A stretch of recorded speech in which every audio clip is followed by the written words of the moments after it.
Magandang hapon mga katongit, mga idol. Kape ulit tayo.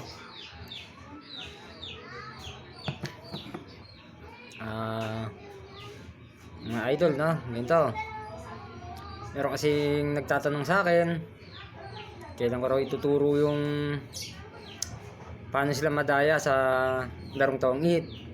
Sabi ko, hindi pa napapanahon kasi may mga diskarte pa tayong pwedeng ituro diyan. Pangalawa, yung mga palasador na yan, mga idol, hindi nalulusot ngayon yan.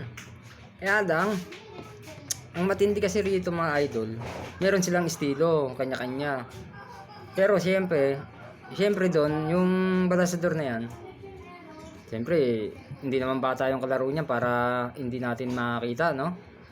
Ang inaano ko rito mga idol, yung 2 in 1, kasi yan ang pinakamahirap sa lahat eh. Yung alam niyo yon, dalawa sila magkakampi tapos isa ka lang.